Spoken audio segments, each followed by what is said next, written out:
WhatsApp guys, welcome to my YouTube channel. मैं हूं गौरव अग्रवाल और करवाने वाला हूं आपको चैप्टर नंबर 1 क्लास 8 साइंस का, जो इसका नाम है क्रॉप प्रोडक्शन मैनेजमेंट। इस वीडियो में मैं आपको पढ़ाने वाला हूं क्या प्लगिंग प्रिपरेशन ऑफ सॉइल, ठीक है। और मैं आपको बताना चाहूंगा, इससे पहले भी मैंने आपको एक वीडियो बनाई थी जिसमें मैंने आपको एक्सप्लेन किया था कि क्रॉप्स कैसे की बनाई जाती हैं, मतलब इसका इंट्रोडक्शन पार्ट कवर किया था कि किस किस टाइप की क्रॉप होती हैं और क्या क्या हमें स्टेप्स करने होते हैं। तो आज की इस वीडियो में हम पढ़ने वाले हैं प्रिपरेशन ऑफ सॉइल, जो हमारा होता है पहला स्टेप एक क्रॉप को ग्रो करने में। चलिए शुरू करते हैं उसी के साथ हमारी video. The preparation of soil is the first step before growing A crop. One of the most important tasks in agriculture is to turn the soil and loosen it. तो जो हमारा प्रिपरेशन ऑफ सॉइल होता है वो सबसे पहला step होता है क्रॉप को ग्रो करने से पहले। किसी भी क्रॉप को ग्रो करने से पहले हमें सबसे पहले स्टेप ही होता है कि हमें सॉइल को प्रिपेयर करना होगा। तो ये इसका सबसे इम्पोर्टेंट टास्क में क्या होता है, हमें अपनी सॉइल को टर्न करना होता है और लूजिंग करना होता है। कभी कभी क्या होता है, जैसे हमारा जो सॉइल है वो बहुत टाइट हो जाता है, बंजर हो जाती है जमीन। तो उस जमीन को सही करने के लिए हमें सॉइल को ऊपर नीचे करना पड़ता है, जिससे जो नीचे वाली फर्टाइल सॉइल होती है वो ऊपर आती है और जो ऊपर वाली फर्टाइल सॉइल होती है वो नीचे जाती है, मतलब बंजर जमीन होती है वो नीचे जाती है। और सॉइल को लूज करना पड़ता है। लूज मतलब जो सॉइल एकदम टाइट टाइट हो रही थी ना, पिची पिची, उसके अंदर उसके बीच में गैप लाना होता है, उसे लूज करना होता है, जिससे उसके अंदर एयर पार्टिकल्स आ सके और जो हमारे रूट्स हैं वो उस एयर को यूज कर पाए, ठीक है। This allow the roots to penetrate deep into the soil. ये क्या अलाउ करता है, आपके रूट्स को अंदर तक जाने में, सॉइल में डीप जाने में। अगर आपकी सॉइल फर्टाइल नहीं होगी, नहीं बंजर होगी या फिर टाइट होगी, तो आपकी जो रूट्स हैं वो इतनी टाइट सॉइल में घुस नहीं पाएंगे, जिससे क्या होगा, आपकी जो रूट्स हैं वो ग्रो करने से पहले ही टूट जाएंगी। इसलिए सब ये एक बहुत इंपॉर्टेंट टास्क होता है और सबसे पहला स्टेप इसी वजह से ये प्रिपरेशन ऑफ सॉइल होता है, ठीक है। The loosened soil allows the roots to breathe easily when they go deep into the soil. Why does the loosening of soil allow the roots to breathe easily? तो यहाँ पे हमें question दिया है, पहले हम पहली लाइन हम कंप्लीट कर लेते हैं। तो जो लूज सॉइल होता है वो रूट्स को अलाउ करता है ब्रीथ करने में, जबकि वो सॉइल के बहुत अंदर तक चली जाती है रूट्स, लेकिन तब भी उन्हें एयर मिल पाए, उसे ये अलाउ करता है। मैंने भी आपको बताया था कि सॉइल को लूज करने से उसके बीच में एयर पार्टिकल्स आ जाएंगे, सॉइल दूर दूर हो जाएगी, उसके अंदर या तो वाटर भर जाएगा या फिर एयर पार्टिकल्स आ जाएंगे, जो और वो ही एयर पार्टिकल्स प्लांट की रूट ब्रीथ करेगी और आपका प्लांट अच्छे से ग्रो कर पाएगा। इसलिए ये बहुत इंपॉर्टेंट टास्क होता है। Why does the losing of soil allows the roots to breathe easily? जो हमारी losing of soil होती है वो क्यों अलाउ करती है रूट्स को इजीली ब्रीथ करने में? चलिए पढ़ते हैं। Okay, the losing soil helps in the growth of earthworm and microbes. Okay, present in the soil. जो ये लूजिंग सॉइल होती है ये अर्थवॉर्म और माइक्रोब्स की ग्रोथ में हेल्प करती है एक सॉइल में। These organisms are the friends of the farmers, they further turn and loosen the soil and add humus to it. तो ये क्या होता है, जो लूजिंग सॉइल होती है हमारी, उसमें क्या होता है, अर्थवर्म्स और माइक्रोब्स ग्रो कर पाते हैं सॉइल में। क्यों ऐसा होता है, क्योंकि जो जब उसके बीच में एयर पार्टिकल्स आ गए लूजिंग सॉइल में, तो उन्हें एयर मिल रही है, उन्हें फूड मिल रहा है, तो उन्हें न्यूट्रिशंस मिल रहे हैं। तो जो वो जितनी भी अर्थवर्म्स अगर होंगे, उन्हें जब उनके मतलब के सारे न्यूट्रिशंस एयर वगैरह मिलेगी, तो वो उस जगह ग्रो करेंगे। उन्हें मिट्टी में फर्टाइल मिल रही है, आपने ज्यादातर देखा होगा अर्थवर्म्स तो मिट्टी में ग्रो करते हैं। तो इसी वजह से ये अर्थवॉर्म्स ऑफ माइक्रोब्स सॉइल में प्रेजेंट होते हैं और हेल्प करते हैं। अब ये जो ऑर्गेनिम्स होते हैं फार्मर्स के फ्रेंड होते हैं। क्यों होते हैं? क्योंकि ये जो जब ये चलते हैं ना, तो ये ऊपर नीचे हो के चलते हैं, कि पहले अपना ऊपर वाला पार्ट उठाएंगे, फिर नीचे वाला रखेंगे, फिर अपना ऊपर वाला वो नीचे गेर देंगे, मतलब आगे वाला गेर देंगे, फिर पीछे वाला उठा लेंगे। तो इससे क्या होता है, जो हमारा अर्थवर्म होता है वो तरीके से काम करता है, मतलब ऐसे ऐसे चलता है कि जो हमारी सॉइल होती है ना वो ऊपर नीचे होती रहती है। हमारी सॉइल भी ऊपर नीचे होगी, तो इससे फार्मर्स को हेल्प मिलती है। उन्हें मतलब थोड़ी कम मेहनत करनी पड़ती है किस चीज में, जो वो होती है ना हमारी सॉइल को, भी मैंने आपको बताया है कि सॉइल को लूज करने में, ऊपर नीचे करने में, टर्न करने में वो उन्हें हेल्प मिलती है फार्मर्स को। बट वाई द सॉइल, और वो ह्यूमस भी देते हैं, कैसे? क्योंकि वो जो इतना भी हम ऑर्गेनिक मैटर खाद के रूप में, मैन्योर के रूप में उसमें मिलाते हैं, वो उसे ह्यूमस में कन्वर्ट कर देते हैं, जो प्लांट्स के लिए बहुत ज्यादा न्यूट्रिशन रिच फूड होता है। ठीक है, but why the soil needs to be turn and loose it, लेकिन सॉइल को क्या नीड है टर्न और लूज इट होने की? अब हम इस चैप्टर में आगे यही हम अब पढ़ने वाले हैं। You have learned in the previous classes that soil contains minerals, water, air and some living organs. तो हमने ऐसे कि पढ़ा है कि जो हमारी सॉइल होता है उसमें मिनरल्स भी होते हैं, वाटर भी होता है, एयर भी होता है, और कई सारे लिविंग ऑर्गेन्स भी होते हैं। सॉइल में कई प्रकार की कई चीजें हमें मिलती हैं। In addition that plants and animals get decomposed by soil organ, और एडिशन में भी मतलब हमें, और अगर हम बात करें तो डेड प्लांट्स और एनिमल्स डिकेइंग मैटर जो होता है हमारा, वो ह्यूमस में कन्वर्ट कर देते हैं, उन्हें डिकम्पोज कर देते हैं सॉइल के ही ऑर्गेन्स, जैसे कि अर्थवर्म हो गया, इस टाइप के एनिमल्स ही उसे ह्यूमस में कन्वर्ट कर देते हैं। In this way, various nutrients in the organs are released back into the soil. These nutrients are again absorbed by the plant.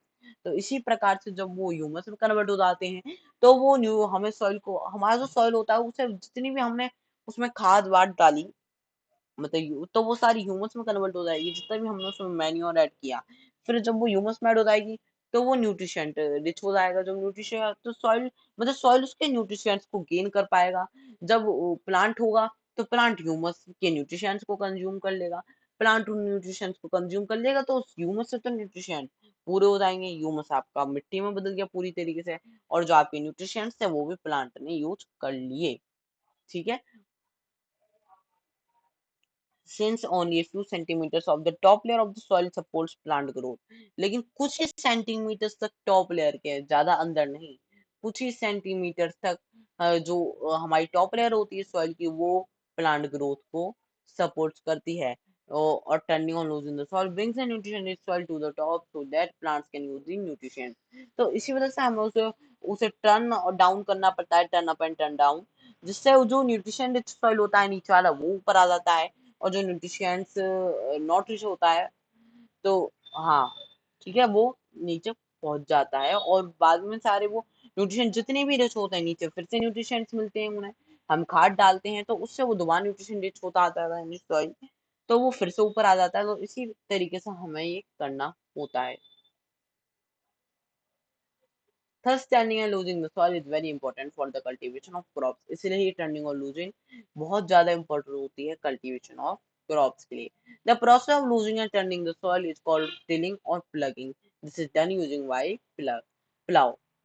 ठीक है, तो क्या होता है, जो हमारी प्रोसेस होती है लूज और टर्न करने की, सॉइल को ऊपर नीचे करने की सॉइल को, उसे हम टिलिंग या फिर प्लोइंग कहते हैं। और ये किससे की जाती है? ये प्लो से की जाती है, plough. Okay, plus plough plough are made of wood और आयरन। अभी जो प्लाउ होते हैं ये वुड या आयरन के बने होते हैं। If the soil is very dry it may need watering before ploughing.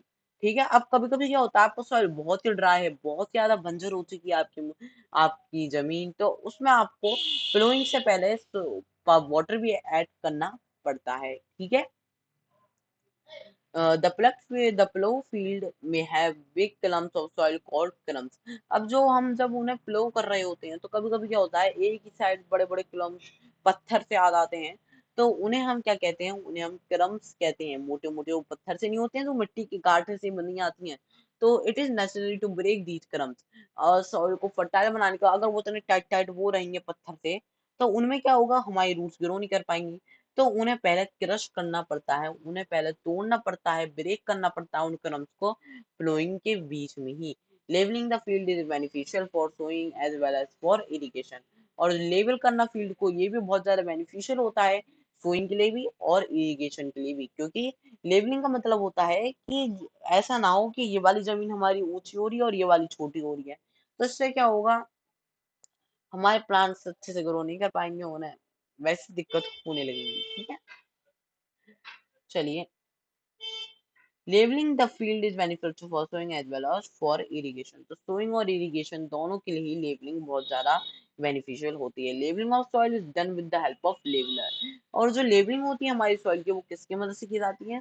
वो लेवलर की मदद से ही, लेवलर की मदद से ही की जाती है। Sometimes manure is added to the soil before tilling, और कभी कभी ऐसा भी होता है कि हम मैन्योर को भी टिलिंग से पहले ही ऐड कर देते हैं। This helps in proper mixing of manure with the soil moisturised before sowing. Okay, तो यहाँ पे इन्होंने कहा कि जो कभी कभी हम मैन्योर क्या करते हैं, हम सॉइल को टिलिंग से पहले डाल देते हैं, मतलब प्लोइंग से पहले हम सॉइल में मैन्योर ऐड कर देते हैं। उससे क्या होता है, मैन्योर फर्टिलाइजर दोनों ही ऐड कर देते हैं ज्यादातर। उससे क्या होता है, जब हम ऊपर नीचे करते हैं सॉइल को, तो उससे जो मैन्योर फर्टिलाइजर होता है वो अच्छे से मिक्स हो जाता है सारे मिट्टी में, और हमें बार बार एक साथ मतलब मिक्स करने की आगे चल के नीड नहीं पड़ती। हम एक साथ ही उससे इतने अच्छे से मिक्स हो जाता है वो सॉइल कि वो पूरे सॉइल में मिल जाता है। और ऐसा नहीं होता कि ऊपर ज्यादा सॉइल और नीचे, मतलब ऊपर तो ज्यादा मैन्योर और नीचे कुछ है ही नहीं, ना ज्यादा फर्टिलाइजर है तो नीचे न्यूट्रिशन है ही नहीं, और प्लांट में ऊपर ही न्यूट्रिशन भर रहे हैं सॉइल के बिल्कुल टॉप लेयर पर। ठीक है, तो सॉइल को कभी कभी सोइंग से पहले, मतलब सॉइल को पहले मॉइस्ट किया जाता है सोइंग से पहले, ताकि वो जो सॉइल है उसमें अच्छे से मिट्टी में प्लांट ग्रो कर पाए। ठीक है, अब है हमारे एग्रीकल्चर इम्प्लीमेंट्स। क्या है एग्रीकल्चर इम्प्लीमेंट्स, हम इसमें पढ़ेंगे कि किन किन एग्रीकल्चर इम्प्लीमेंट्स, मतलब क्या क्या मशीन यूज करते हैं हम लोग प्लोइंग और टिलिंग करने के लिए। तो एग्रीकल्चर इम्प्लीमेंट्स में देखिए क्या लिखा है, before sowing the soil seeds it is necessary to break soil crumbs to get better yield. तो एक सीड्स को ग्रो करने से पहले नेसेसरी होता है सॉइल के क्रम्स को तोड़ना, ताकि बेटर यील्ड हम पा सकें। This is done with the help of various tools. ये किसकी मदद से किया जाता है, वेरियस टूल्स की मदद से किया जाता है। The main tools used for the purposes are plough, hoe, cultivator. अब इसके लिए मेन टूल्स क्या यूज होते हैं, प्लाउ यूज होता है, हो यूज होता है, कल्टीवेटर यूज होता है। ये तीन ही सबसे ज्यादा इक्विपमेंट्स यूज होते हैं। देखिए ये हमारा प्लाउ होता है, ठीक है, ये ऐसे चलाया जाता है, इसे दो गाय या भैंस वगैरह पे रख के उनके ऊपर ऐसे दो लकड़ी के रखे जाते हैं, और यहाँ पे हमारा एक वो होता है, इसे क्या कहते हैं, इसे प्लो शाफ्ट कहते हैं और प्लो शेयर। ये वाला जो पार्ट होता है उसे तो हम कहते हैं प्लो शाफ्ट, और ये वाला जो पार्ट होता है हम उसे कहते हैं प्लो शेयर। ओके,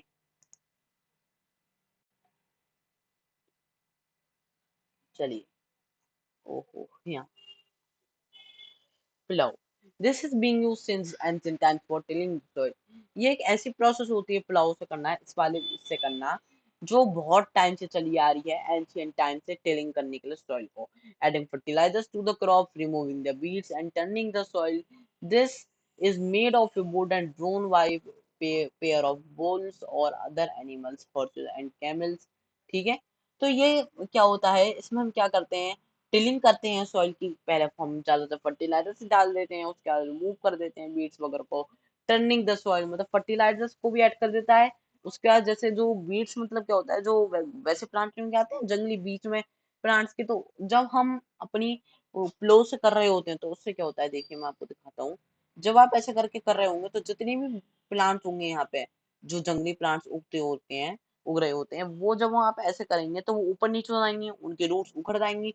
जो उनकी रूट्स प्लांट की रूट, सॉरी सॉइल की अंदर थी, वो रूट्स आ जाएंगी सॉइल के बाहर। तो उससे क्या होगा, हमारे जो वाइल्ड प्लांट्स होंगे उन्हें हम हटा पाएंगे अपनी फील्ड से। ठीक है, अब ये किससे बना होता है, ये जो बना होता है प्लाव, ये वुड से बना एक स्ट्रक्चर होता है, और इसे बुल्स या फिर अदर एनिमल जैसे कि हॉर्सेस और कैमल्स इसे अपनी तरफ खींचते हैं अपने ऊपर लाद कर। It contains strong triangular iron strip called ploughshare. ठीक है, इसमें क्या होता है, एक ट्रायंगुलर की आयरन स्ट्रिप होती है, जिसे हम क्या बोलते हैं, प्लोशेयर। देखिए ये इसे हम बोलते हैं प्लोश, सॉरी इसे हम बोलते हैं प्लोशेयर। ठीक है, और the main part of the plough is a long log of would which is called plough shaft, और ये होता है इसका मेन पार्ट, जो इसे भी पकड़े रखता है और इसे भी पकड़े रखता है। ये इसे बोलते हैं हम plough shaft. This there is a handle at one end of the shaft, एक हैंडल होता है एक एंड पर शाफ्ट के, the other end is attached to the beam which is placed on the bull's neck. देखिए यहाँ पे एक हैंडल होता है जिसमें हमें जिसमें हमारा प्लो शेयर अटका हुआ होता है, जो हमारी मिट्टी को ऊपर नीचे करता है, और एक एंड ऐसा होता है जो हमारी मतलब जिस पर एक वुड की लंबी सी लॉग अटैच होती है, जो बुलॉक्स या फिर बुल्स वगैरह के उस पे रखी होती है हेड के पे, ठीक है, नेक पे। One pair of the bulls and a man can easily operate the plough, ठीक है। तो एक पेयर होना चाहिए बुल्स का और एक होना चाहिए मैन, वो आराम से प्लाउ को ऑपरेट कर सकता है, उससे ज्यादा कोई दिक्कत नहीं होगी। The indigenous would plough is increasingly being replaced by iron plough nowadays. लेकिन पहले क्या यूज होता था, पहले हमारी पुरानी उसके अकॉर्डिंग वुडन के प्लाउ यूज होते थे, लेकिन अब आजकल ये रिप्लेस होते जा रहे हैं और अब आजकल आयरन प्लाउ यूज हो रहे हैं, ठीक है। अगला है हमारा हो भी एक टाइप का इंस्ट्रूमेंट होता है, जो हमें पिलो और टिलिंग में हम जिसे यूज करते हैं, देखिए ये रहा। ओके, अब पढ़ते हैं हम हो। It is a simple tool which is used for removing weeds and for loosening the soil. ये एक सिंपल टूल होता है जो किसके लिए यूज किया जाता है, weeds को रिमूव करने में और सॉइल को लूज करने में। It has a long rod of wood and और आयरन। अब इसमें क्या होता है, लॉन्ग रॉड होती है वुड की या फिर आयरन की। ये जो एक लॉग होती है, ये या तो वुड की बनी होती है या फिर ये वाली रॉड, ये देख रहे हैं ना पतली सी, या फिर आयरन की ही बनी होती है। इस समय आपको आयरन रॉड इन्होंने दिखा रखा है, ठीक है। A strong, broad, and bent plate of iron fixed in one of it and works like a blade। तो क्या होता है, यहाँ पर एक स्ट्रॉन्ग और ब्रॉड और बेंट प्लेट लगाई जाती है आयरन की, कहाँ पे, इसके वन एंड पे, कहाँ पे, इसके वन एंड पर एक प्लेट लगाई जाती है, देखिए ये स्ट्रॉन्ग होती है और वाइड होती है, ठीक है, जो एक ब्लेड की तरह एक्ट करती है, ठीक है।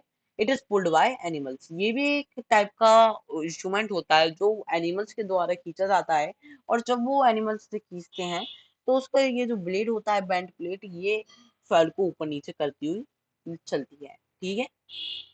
कल्टीवेटर। अब हमारा अगला इंस्ट्रूमेंट है cultivator. Nowadays ploughing is done by tractor driving cultivator.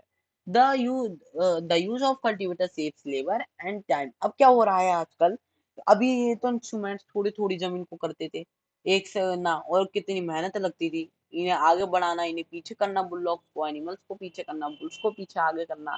तो उसी के लिए आजकल अब ट्रैक्टर आने लगे हैं, ट्रैक्टर ड्राइविंग कल्टीवेटर। अब इनमें क्या होता है, इनमें पीछे ही देखिए इतने सारे ब्लेड लग रहे हैं, ये बस इन्हें ट्रैक्टर चलाना है। अब पीछे की जितनी भी जमीन होगी वो उस ट्रैक्टर के पीछे वाला जो पार्टी लग रहा है ना, इससे सारी की सारी ऊपर नीचे होती चली जाएगी। इससे लेबर भी बचेगी, टाइम भी बचेगा, ना एनिमल्स का नहीं यूज, ना हमें खुद उन्हें लेके चलना पड़ रहा, हमें बस ड्राइव करना है। तो ये आजकल ज्यादातर यूज हो रही है, और ये भी हो और उन्हें रिप्लेस करती जा रही है, ठीक है, वो और फ्लो। तो आज के क्लास में मैं आपको उतना ही करवाना चाहूंगा। अगली टॉपिक में हम सोइंग को मैं आपको एक्सप्लेन करूंगा। तो थैंक यू मेरी वीडियो को वॉच करने के लिए, और अगर हम मेरी वीडियो अच्छी लगी हो तो हमारी वीडियो को पहले सबसे पहले लाइक और सब्सक्राइब करना मत भूलिएगा। Thank you.